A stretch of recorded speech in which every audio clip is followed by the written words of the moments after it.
আসসালামু আলাইকুম। আজকে আমি বানাবো আলুর রুটি। এই যে এখানে আমি আলু নিয়েছি, আলুগুলো কেটে ভালোভাবে সিদ্ধ করে নিছি। দেখুন, আপনারা আলুগুলো এভাবে কেটে ভালোভাবে সিদ্ধ করে নেবেন। এখন আমি আলুগুলো সবগুলো উঠে নিলাম। এখন আলুগুলো আমি ভালোভাবে মিক্স করে নেব, যেভাবে যেন কোনো দানা দানা না থাকে। একটু ধৈর্য সহকারে আলুগুলো একটু এভাবে ম্যাশ করে নেবেন। ভিডিওটা ধৈর্য সহকারে একটু দেখবেন। ভিডিওটা যেহেতু একটু বড়, এখানে আমি আপনাদেরকে অনেক কিছু দেখানোর আছে, একটু আপনারা ধৈর্য সহকারে দেখবেন। এখানে আমি নিয়ে নিছি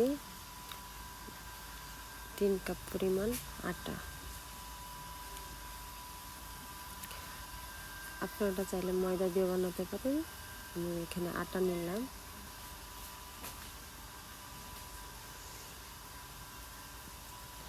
আটাগুলো ভালোভাবে ছেলে নিব।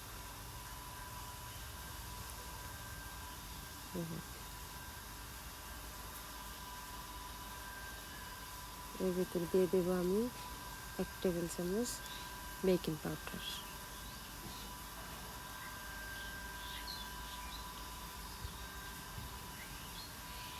চালা হয়ে গেলে এখন দিয়ে দেবো স্বাদ মতো লবণ, আর দিয়ে দিব এখন চিনি।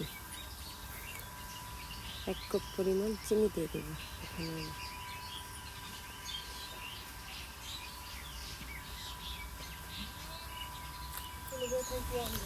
দিয়ে দিলাম চিনি।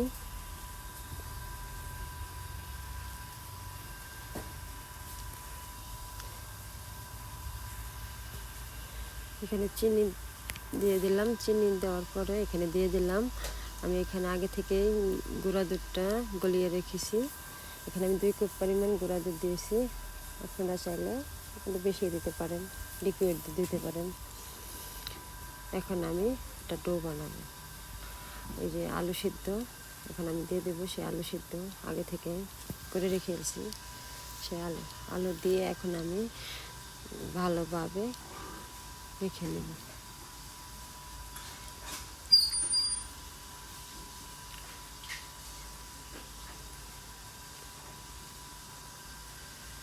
আপনারা যদি বাসায় রুটিটা বানান, অবশ্যই সবাই পছন্দ করবে। একবার বানিয়ে দেখবেন, খুবই ভালো লাগবে। এখানে দিয়ে দিলাম 2 টেবিল চামচ তেল। তেলটা দিয়ে ভালোভাবে মেখে ডোটা বানিয়ে নেব।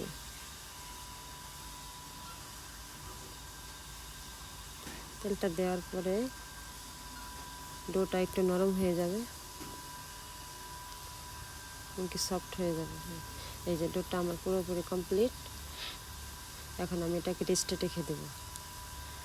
প্রায় 1 ঘন্টার মতো আমি এটা রেস্টে রেখে দেবো।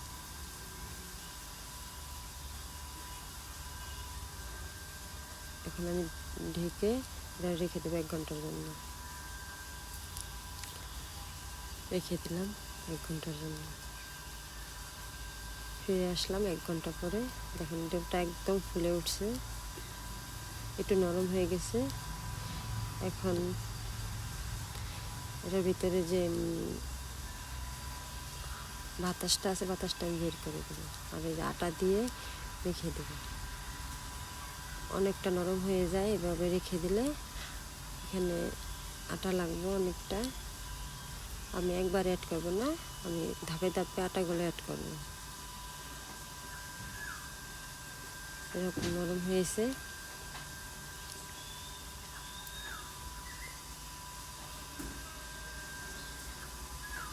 আমি আরও কিছু আটা অ্যাড করে দেবো এখন।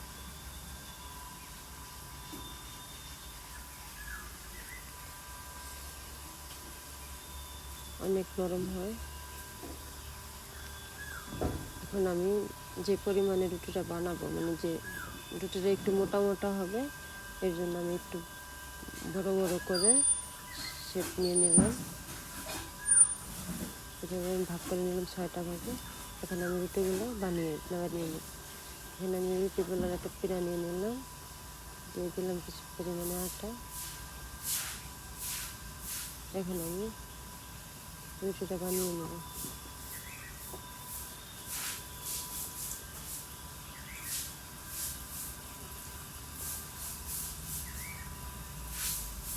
একটু নরম তো,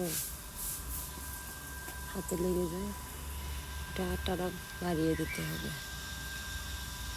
একটু ধৈর্য সহকারে এই রুটিটা বানাতে হয়, খুবই নরম, কিন্তু খেতে অনেক সুস্বাদু।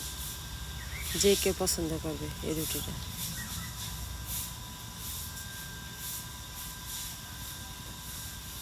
এভাবে আমি হাত দিয়ে চেপে চেপে রুটিটা বানিয়ে নিলাম।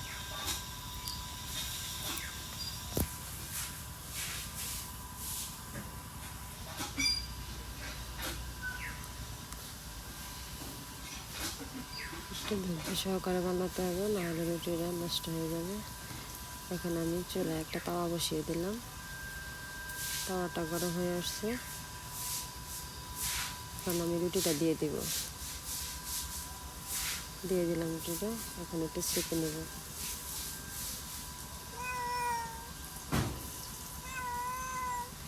এখন আমি একটু তেল দিয়ে রুটিটাকে উল্টিয়ে নেব।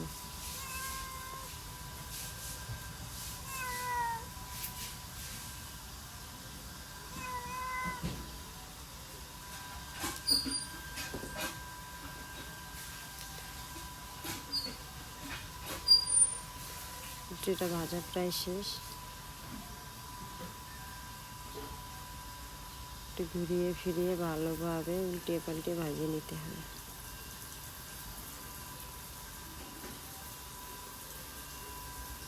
খুবই দারুণ একটা রুটি, আপনারা বাসায় অবশ্যই ট্রাই করবেন।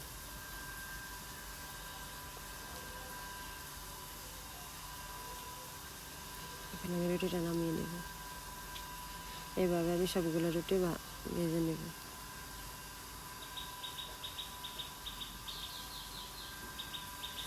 রুটিগুলো ভাজা শেষ, দেখুন খুবই সফট, আর রুটিগুলো অনেক ফুলছে। আমি কাছ থেকে দেখাচ্ছি, রুটিগুলো দেখুন।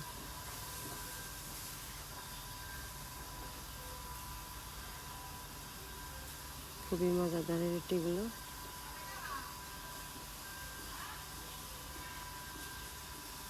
অবশ্যই আপনারা ট্রাই করবেন, রুটিগুলো কেমন হয়েছে বলবেন। আর এখানে আমি বানাবো এখন ডিমের চপ। দেখুন ডিমের চপগুলো কীরকম হয়েছে। ইফতারিতে আপনারা ডিমের চপ রুটি বানাতে পারেন, খুব ভালো লাগবে। এখানে আমি ডিমের চপ বানানোর জন্য যা যা উপকরণ লাগবে দেখিয়ে দিচ্ছি। এখানে আমি নিয়েছি 2 কাপ পরিমাণ বেসন। এটি আমার হাতে বানানো বেসন। বেসনের ভিডিওটা আমার দেওয়া আছে, অবশ্যই দেখে নেবে। হোমমেড বেসন।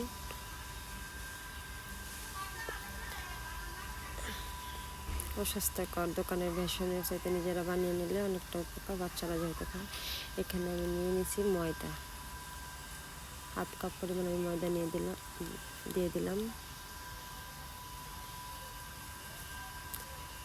এখন দিয়ে দিয়েছি স্বাদ মতো লবণ।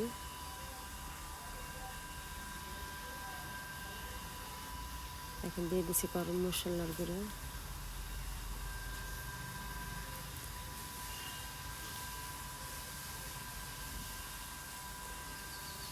দিয়ে দিয়েছি জিরার গুঁড়ো।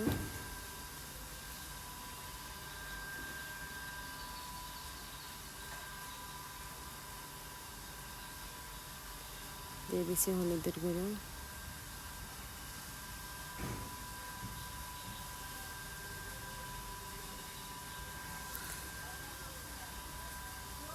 দিয়ে দিয়েছি মরিচের গুঁড়ো।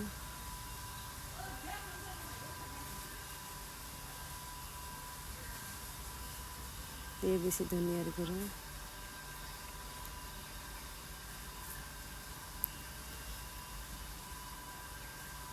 দিয়ে দিয়েছি 5 ফোড়নের গুঁড়ো।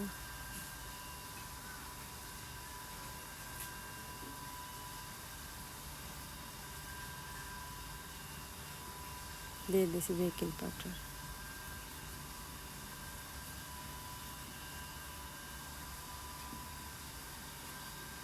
দিয়ে দিছি রসুন বাটা, আদা বাটা, দিয়ে দিচ্ছি পানি। এই সবগুলো উপকরণ এখন আমি ভালোভাবে মেখে নেব। আপনারা চাইলে এখানে আমি যে উপকরণগুলো দিয়েছি বাড়িয়ে কমিয়ে দিতে পারেন। এক্সট্রা পাঁচফোড়নের গুঁড়ো দিয়েছি আমি, পাঁচফোড়নের গুঁড়োটা আপনারা নাও দিতে পারেন, যার যার পছন্দের মতো মশলা অ্যাড করতে পারেন। পাঁচফোড়নের গুঁড়োটা দিলে ফ্লেভারটা খুব সুন্দর হয়। আর একটু পানি দিয়ে আমি বেসনটা গুলিয়ে নেব ভালোভাবে, যেন পাতলা না হয় আর খুব ঘনও যেন না হয়। ভালোভাবে আমি বেসনটাকে গুলিয়ে নিচ্ছি।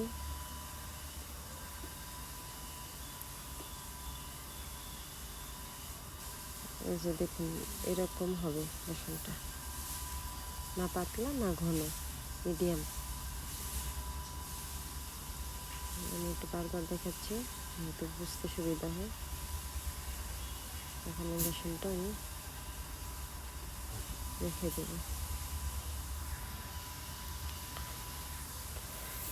ঢেকে রেখে দেব আধা ঘন্টার জন্য।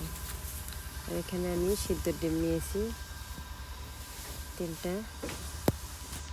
ডিমগুলো এখন আমি ছুলে নেব। ডিমগুলো এখন আমি ছুলে নেব, ভালোভাবে ছুলে একটু ধুয়ে নেব।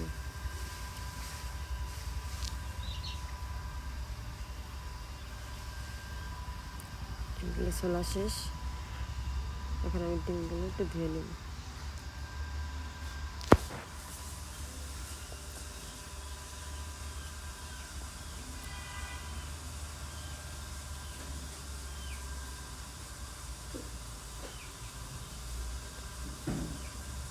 এখন আমি ডিমগুলো কেটে নেব।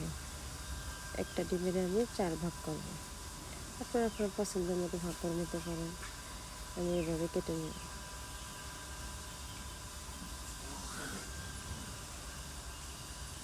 এইভাবে আমি সবগুলো ডিম কেটে নেব।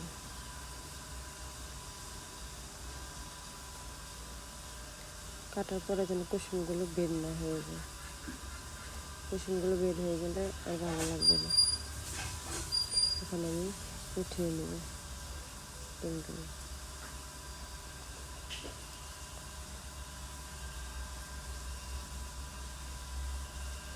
সবগুলো ডিম আমার উঠানো শেষ। এখন আমি চলে যাচ্ছি চুলায়।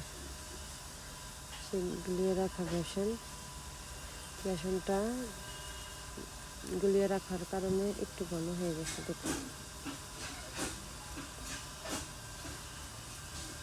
এখন আমি একটা কড়াই বসে দিলাম। কড়াইতে দিয়ে দিলাম তেল, পর্যাপ্ত পরিমাণ তেল দিয়ে দিলাম। এখানে আমি ডিমের চপগুলো বানিয়ে নেব। তেলটা গরম হয়ে আসছে।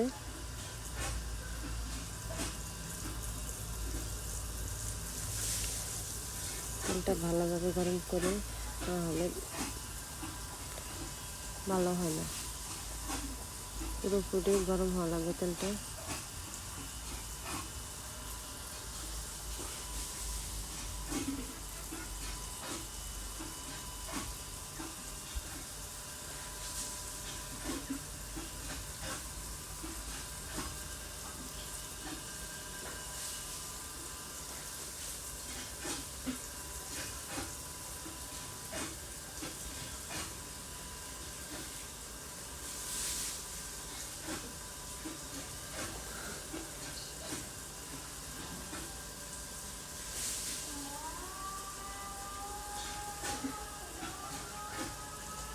তেলটা গরম হয়ে গেছে পুরোপুরি।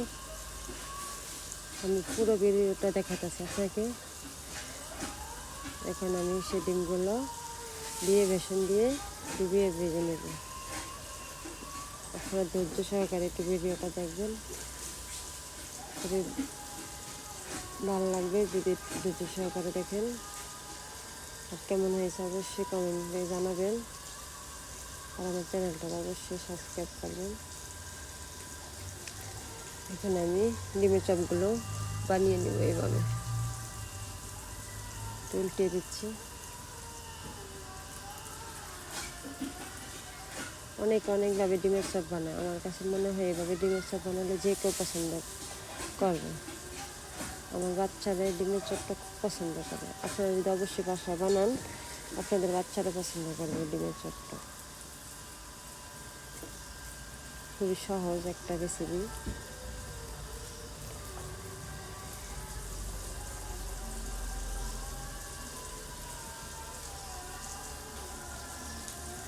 একটু কড়া করে ভেজে নেবেন।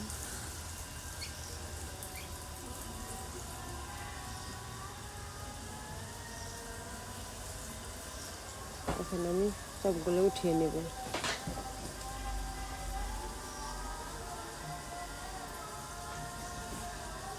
সবগুলো চপ আমার উঠানো শেষ। এভাবে আমি বাকি চপগুলো ভেজে নেব।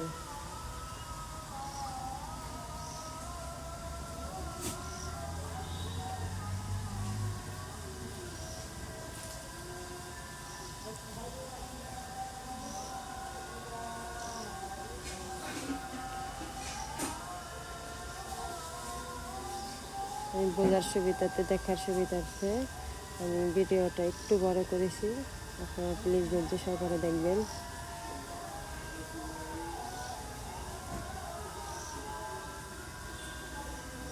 এভাবে আমি চপগুলো উল্টিয়ে পাল্টিয়ে ভেজে নেব। আমি সম্পূর্ণ ভিডিওটা দেখাচ্ছি আপনাদেরকে।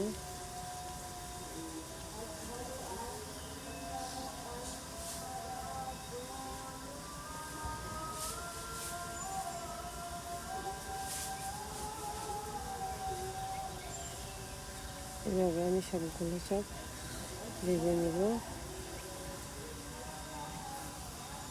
রেডি হয়ে গেল আমার আলু ডিমের চপ। এখন আমি বানাবো সাবুদানার পায়েস। এখানে আমি একটি পাত্রের ভিতরে দিয়ে দিলাম 250 গ্রামের মতো সাবুদানা। সাবুদানাটা আমি এখন পানি দিয়ে বেশি করে ভিজিয়ে রাখবো। এখানে দিয়ে দিলাম পানি, অনেকখানি পানি দিতে হবে যেন পুরোপুরি সাবুদানাটা ডুবিয়ে যায়। দেখুন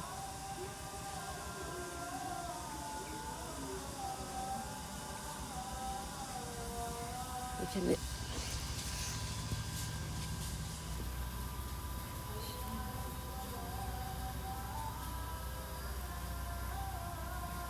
যেগুলো বেশি বেশি উঠছে আমি ওগুলো একটু ডুবিয়ে দিলাম।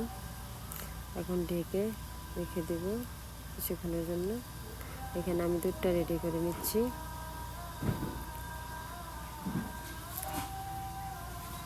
এই সাবুদানাগুলো ফুলে অনেক বড় বড় হয়ে গেছে। এখন আমি ধুয়ে ভালোভাবে সাবুদানাগুলো উঠিয়ে নেব।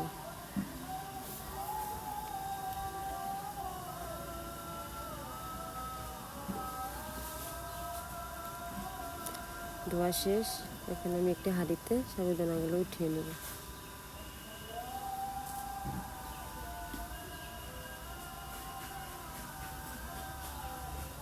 একবারে ঝরঝরে হয়ে গেছে।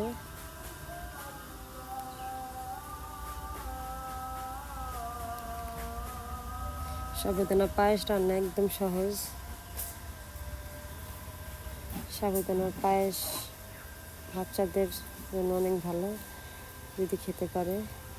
এখানে আমি দিয়ে দিছি এলাচ, দারচিনি,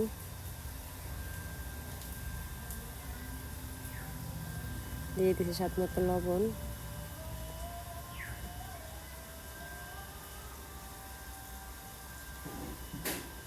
আর দিয়ে দিছি স্বাদ মতো চিনি। আপনারা চিনিটা বাড়িয়ে কমিয়ে দিতে পারেন, যদি বেশি মিষ্টি খান একটু বেশি দিবেন। আমি এখানে 3 চামচ চিনি দিলাম। এখন পানি দিয়ে এখন আমি চিনিটা একটু গলিয়ে নেব।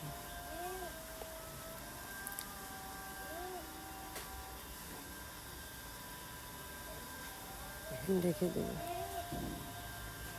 এই পর্যায়ে আমি এখানে দুধটা রেডি করতেছি। কাপটা কিন্তু বড়, বোঝা যাচ্ছে না, কিন্তু আমি এই কাপ দিয়ে আমি এখানে দুধটা নিয়ে নেব। এখানে আমি 4 কাপ, প্রায় 200 গ্রামের মতো দুধ হবে। এখানে আমি নিয়ে নিলাম গুঁড়া দুধ। আপনারা চাইলে লিকুইড দুধ দিয়ে সাবুদানা রান্না করতে পারেন। এখানে আমি দিয়ে দিয়েছি চিনি, ওই ওই কাপ দিয়ে চিনি, 4 কাপ দুধ 4 কাপ চিনি সমান সমান। এখন আমি দুধটারে গলিয়ে নেব পানি দিয়ে।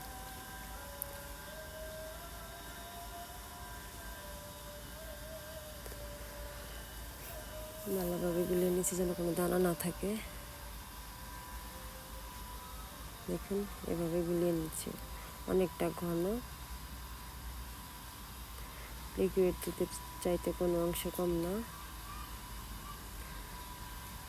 এখন আমি সাবুদানাটা একটু সিদ্ধ করে নেব।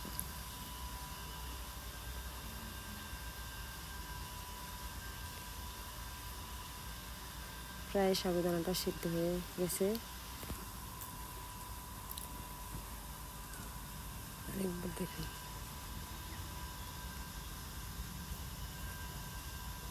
এই যে আমি কাছ থেকে দেখাচ্ছি, দেখুন এরকম হয়েছে, খুবই সুন্দর দেখতে, খেতেও অনেক মজা। সাবুদানার পায়েস, কার কার সাবুদানার পায়েস ভালো লাগে অবশ্যই কমেন্ট বক্সে জানাবেন। আর এত সহজভাবে রান্না করা যায় সেটা না দেখলে বুঝবেন না। এখানে আমি দিয়ে দিচ্ছি 2টি তেজপাতা।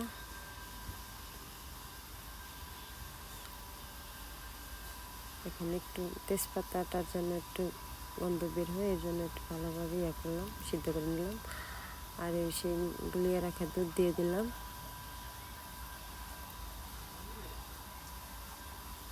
এখন নেড়ে চেড়ে ভালোভাবে পায়েসটা রান্না করে নেব। প্রায় হয়ে গেছে আমার সাবুদানার পায়েস। কেমন লাগছে ভিডিওটি অবশ্যই আপনারা জানাবেন। আর যদি ভালো লাগে থাকে একটা লাইক দিবেন, কমেন্ট করবেন, আপনার বন্ধুদের সাথে শেয়ার করবেন। আর প্লিজ আমার চ্যানেলটাকে সাবস্ক্রাইব করে দেবেন। আল্লাহ হাফেজ।